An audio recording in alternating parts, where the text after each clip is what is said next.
The scratching at the door didn't sound like fear. It sounded like begging. Walter hadn't had a visitor in months, maybe years, but now something was clawing through the silence of his mountain cabin. When he opened the door, he didn't find a person. He found a half-frozen golden retriever shielding two barely breathing pups beneath her belly. And in that moment, everything in Walter's life shifted without a single word spoken. Before we begin this unforgettable story, would you mind sharing where you're from in the comments? And if stories of love, loyalty, and second chances move, you please give this video a like and consider subscribing. The blizzard howled across the ridges of the Gunnison Range, snow slanting through the air like cold daggers. It was the kind of storm that swallowed up sound, blanketed the forest in silence, and made even the bravest creatures seek shelter. Nestled high in these Colorado mountains, far from any paved road or humming town, stood a wooden cabin surrounded by snow-laden pines, their branches bent with weight. Inside, the only light came from a fire flickering in a stone hearth, casting long, tired shadows on the log walls. Walter Briggs sat in an armchair patched with age wrapped in a plaid blanket, a chipped mug of tea warming his arthritic hands. He was a man in his late 60s, lean but solid, with silver hair tucked under a wool cap, his eyes a weary blue that once burned with the urgency of a battlefield. A retired veterinary surgeon, Walter had withdrawn into these mountains 5 years earlier after losing his wife Margaret to an unexpected heart attack. Since then, the cabin had been his refuge, his punishment and his sanctuary. Solitude became his daily companion, one that never asked for much except silence. The storm had been raging for hours, and the snow piled like thick icing on the porch. Walter was reaching for a book when it came first, a faint scraping, then a trembling whimper so thin it almost vanished in the crackling of firewood. He paused, unsure if it was real or just another sound his mind had conjured from memory. But then it came again, closer this time. Setting the mug aside, Walter stood his joints stiff from hours in stillness. He moved toward the door, his boots thudding softly against the wood floor. The cabin's front door had a small glass pane, now frosted over with ice and breath. He leaned in to see through it and froze. A golden retriever stood just beyond the threshold, her body curled protectively around two tiny puppies barely visible under her belly. Her fur was thick but tangled, and soaked golden locks clumped together with frost and sleet. Ice crusted along her ears and tail. Her ribs showed through her sides she hadn't eaten in days, and her eyes, a rich caramel brown, looked up at Walter with silent desperation, as though pleading with an old god. Walter's breath caught. He hesitated, his hand hovering over the knob. He had lived in these woods long enough to know that letting in wild or desperate creatures could mean disaster. Disease, chaos, even danger. But something about her, something in the way she shielded her puppies with her emaciated body, and still stood tall, despite it all, pulled at a part of him he thought had died with Margaret. He opened the door. A blast of icy wind surged into the room, scattering ash from the fireplace and biting through his sweater. The dog didn't move. She stood in place, muscles taut, her paws sunken into the snow. Walter crouched, slowly bringing his voice down to a murmur. "Come on, girl. You'll freeze out here." The dog whimpered again, a soft, hesitant sound. Her head lowered slightly. She nudged the larger pup, gently urging it forward. It stumbled in the snow, too young to understand danger or shelter. With practiced gentleness, she lifted it by the scruff of the neck, stepping cautiously onto the porch. The second pup followed clumsily, waddling behind. Walter stepped aside, his breath fogging the air. As soon as the trio was inside, he closed the door behind them, sealing out the storm. Inside the warmth, the dog's body trembled more violently, shock from the temperature change setting in. Walter moved quickly. He fetched an old wool blanket from the couch and laid it on the floor near the fire. She flinched when he approached a low growl rising from her throat, not aggression, but warning. He backed off, hands raised. Easy. I'm not going to hurt you. She watched him, chest heaving, and after a moment she lay down, curling herself around her pups. The firelight caught the icicles melting from her fur, soaking the blanket beneath her. Walter stood a moment, unsure what he'd just invited into his life. 20 miles downhill in the small mountain town of Elkridge, a girl named Lena Hill walked the snow-lined sidewalks, clutching a wrinkled poster. She was 10 small for her age, with freckles dusting her cheeks and tangled brown hair poking from beneath a red-knit beanie. Her coat was 2 sizes too big a hand-me-down from the shelter. The paper in her mittened hand had a photo of a golden retriever under bold black letters, "Missing dog. Her name is Maple." Lena had been in Elkridge only a week. After the puppy mill was shut down and she was moved into foster care, Maple had vanished in the confusion. No one could say if Maple had escaped or been let go. The adults had other things to worry about. But Lena hadn't stopped searching. She approached the bulletin board outside of Jenkins' grocery and tacked up another copy, smoothing it flat. Around her, people hurried past with grocery bags and scarves wrapped tight. Most didn't look.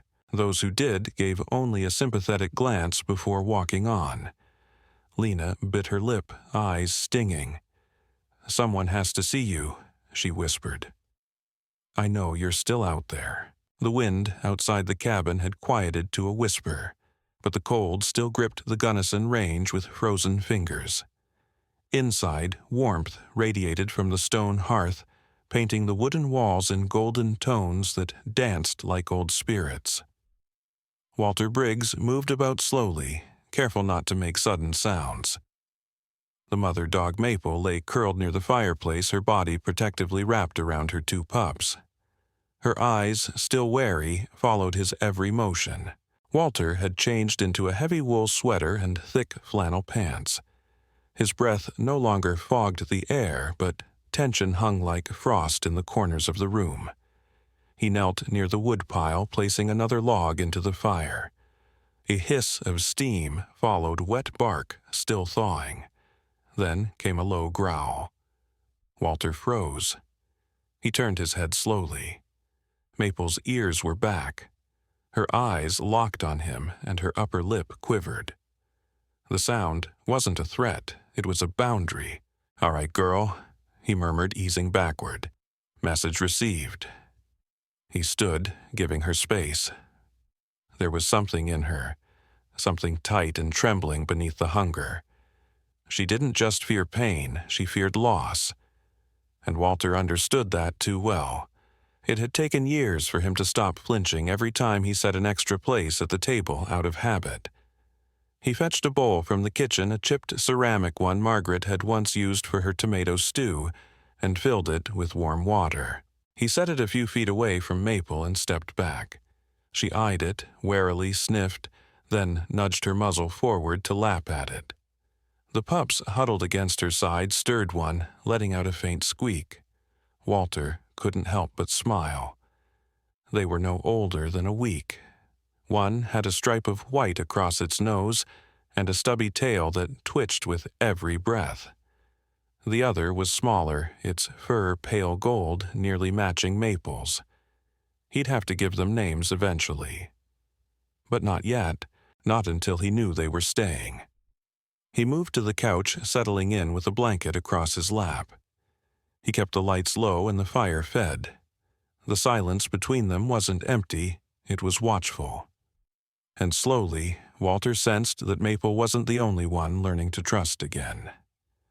20 miles away in Elkridge, Lena Hill pushed open the door to the Pine Creek Animal Shelter. The bell above chimed, though the sound was swallowed by the heater rumbling in the corner.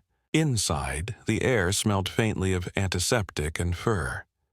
Behind the front desk sat a woman in her early 50s, tall and broad-shouldered with salt and pepper hair pulled into a low ponytail. She wore a heavy green fleece with the shelter's logo embroidered on the chest and half-moon reading glasses perched on her nose. This was Sarah Pennington, the shelter manager. Sarah had the kind of face that looked like it had smiled often, once long ago, but hadn't found the reason recently. A faded scar ran down her left forearm, partially hidden by her sleeve. She noticed Lena immediately and softened. "Hey there, sweetie, you lost?" Lena shook her head and stepped forward. "I'm looking for my dog. Her name's Maple. She's a golden retriever. I have a picture." She slid the crumpled photo across the counter. Sarah picked it up, adjusting her glasses. "Pretty girl," she said. "When'd she go missing? Last week?" "When the mill got shut down," Lena replied quietly. Sarah sighed. She'd heard about that raid. The police had brought in several dogs, but chaos always left some behind. She leaned down to Lena's level. "We haven't had a retriever come through, but if someone brings her in, we'll call you okay." "That's what the last place said," Lena whispered. Her voice cracked. "But no one's calling." Sarah hesitated, then she walked around the desk and crouched beside her. "Listen, I wish I had better news. But dogs are smart. If she's out there, she's looking for someone too. Don't give up." Lena nodded.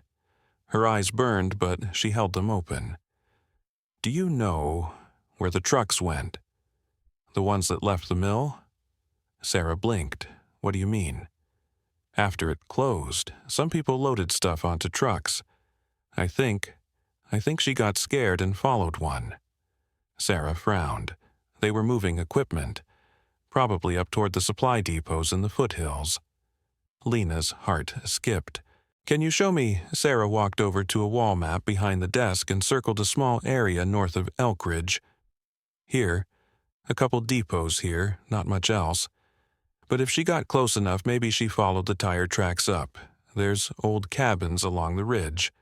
Lena's fingers tightened around the photo of Maple. "Thank you, Miss Sarah." Sarah watched her go.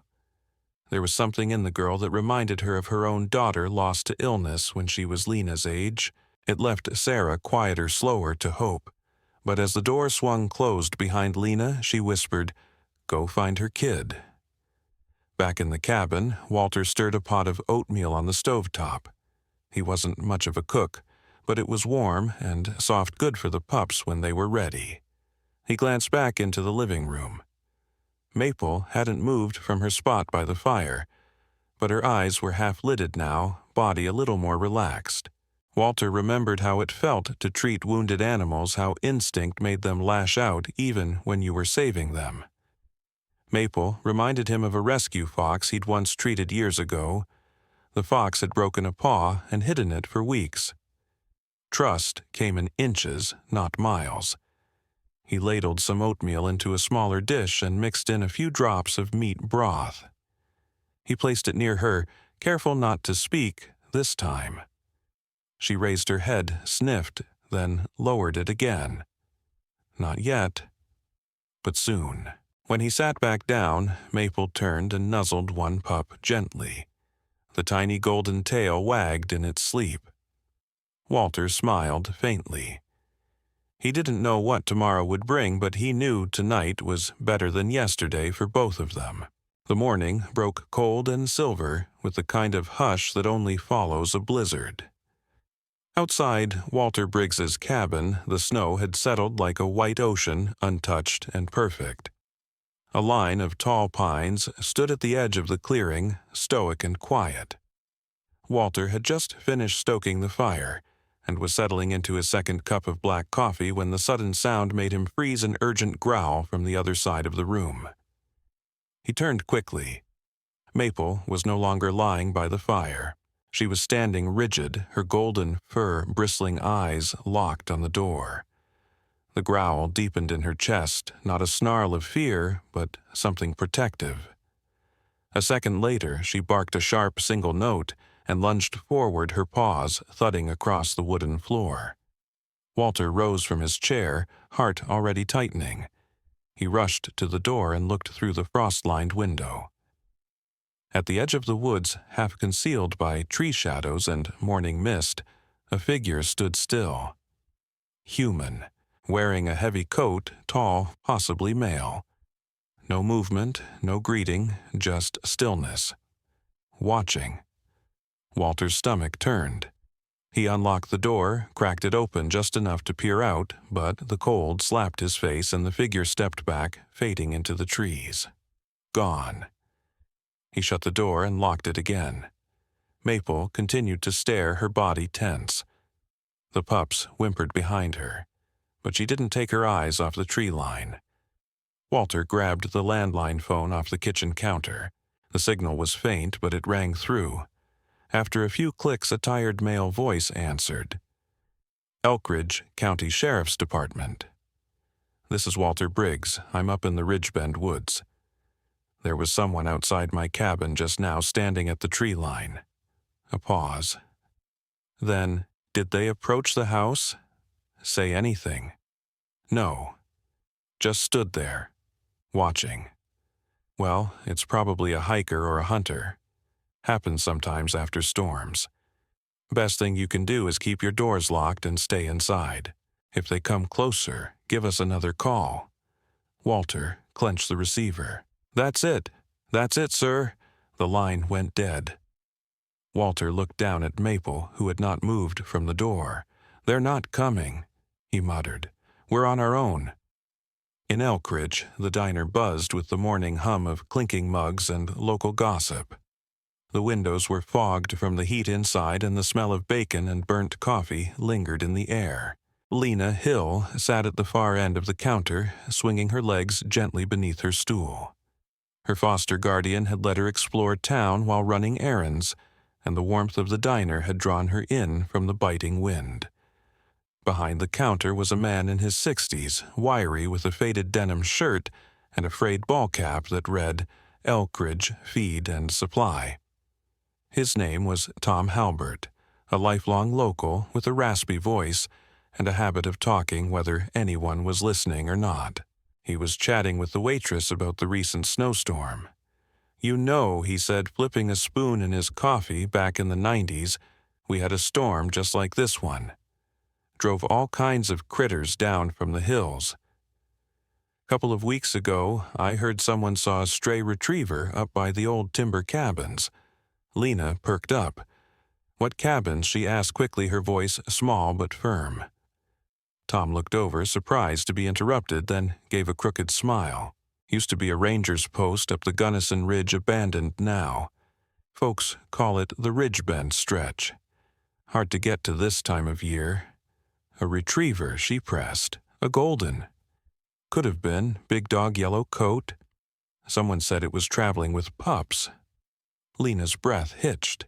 She didn't speak again, just stared down at her cocoa, her hands suddenly tight around the cup. The noise of the diner faded around her. She didn't know how to get there, but now at least she knew where to look. The air had shifted.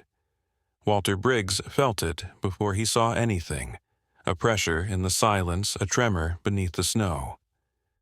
Maple had sensed it too. She had been more restless since the sighting in the woods, sleeping in short bursts, her ears constantly flicking toward sounds only she could hear. The pups had grown stronger over the past few days, their legs now sturdy enough to wobble around the rug. But today, Maple wouldn't leave the door. The morning was brittle with frost. The sky above the Ridgebend woods was pale and empty. Walter had just brought in more wood when Maple rose suddenly, her head snapping toward the window. She stood motionless, then growled a deep, guttural sound that rumbled from her chest like distant thunder. Walter followed her gaze.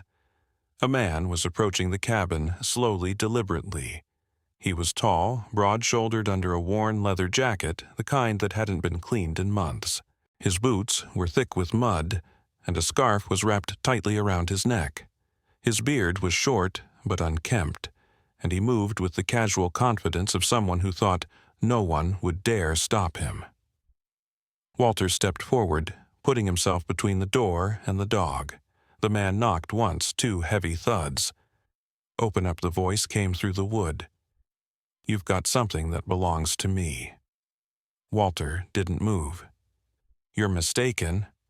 I'm not. The voice grew sharper. That retriever.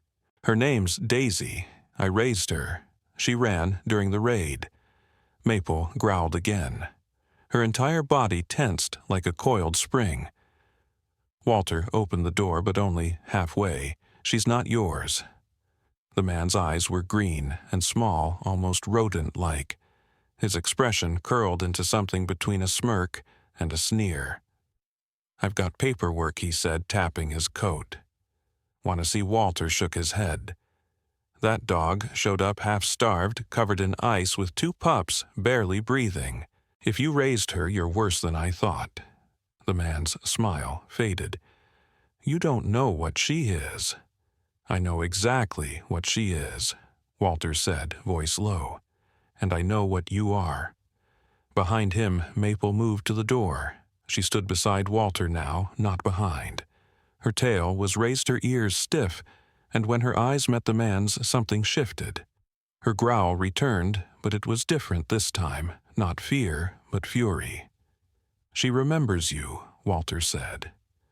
The man's hand twitched at his side. That dog is a liability. You have no idea the kind of problem she. Maple lunged.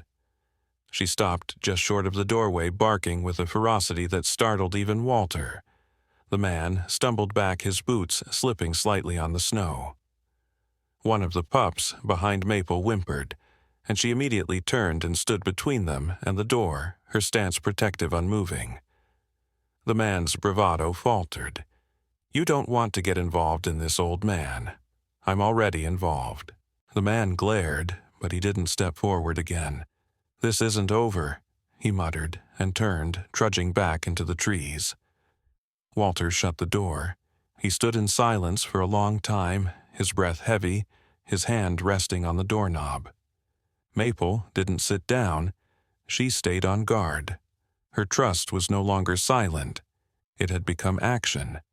The road to the Ridgebend cabins was half-frozen and winding.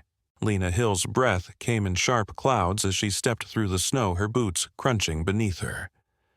She had followed the trail as best as she could, cutting through deer paths and snowmobile tracks, carrying only a backpack and a folded photo of Maple. Her cheeks were red from the cold, and her jacket was slightly too thin for the mountain air. But she pressed on. She had been walking for more than 2 hours when she saw the chimney smoke rising soft and gray between the trees. A cabin. Lena's pulse quickened. She moved closer carefully. That was when she saw the man, broad, angry, stomping away into the woods. She ducked behind a tree and waited. His shape faded into the trees like a bad memory. She approached the cabin slowly. Maple heard her first. A whine, soft and unsure, escaped the dog's throat. Walter looked up from where he was stacking kindling near the fire. Maple had left her pups and was standing at the door, tail frozen, head tilted. There was a knock. Walter opened the door cautiously. A small girl stood there, snow in her hair, her cheeks flushed red, and her breath catching in bursts. She held up a photo with shaking fingers. Her name's Maple, she whispered. Is she here? Behind Walter. Maple stepped forward. Her body stiffened, then softened. Her tail gave one cautious wag, then another. Her eyes, hard as glass minutes earlier, now shimmered. She stepped past Walter, nuzzling the girl's hand. Lena dropped to her knees in the snow, tears spilling down her face. You came back, she sobbed, wrapping her arms around Maple's neck. You came back to me. Walter watched, stunned. It didn't need explanation. He stepped aside and let them in. Maple led the girls straight to the pups. Lena gasped when she saw them. Are they yours? She whispered. Maple curled around them, and the 2 little ones wiggled closer to her warmth. Lena reached out gently, stroking the smaller pup. You're a mom, she whispered. You're safe now. Walter knelt beside them. She found her way here all on her own, he said quietly. But maybe she was trying to find you. Lena looked at him through tears. She was the only thing I had. They made us leave the farm when the people got arrested. I didn't know where she went. She found a way to survive, Walter replied. She's stronger than most. Lena nodded. So am I. The snow had not yet melted, but the storm had passed. 3 days after the confrontation outside the cabin, the quiet was no longer heavy, it was peaceful. The man who had come for Maple had been taken into custody by Elkridge County deputies, after Lena identified him as the man who ran the breeding facility she had once lived on. Officers found evidence of multiple violations tied to his past activities, records of unlicensed breeding, veterinary neglect, and abandonment. This time, there would be no slipping through cracks. He was gone for good. The arrest had brought a final shift in the air around the cabin. Fear had loosened its grip, and a stillness born of healing took its place. Walter stood near the hearth holding a mug of strong coffee, watching as Maple gently nudged her pups, now named Biscuit and Honey, across the newly cleared space by the fireplace.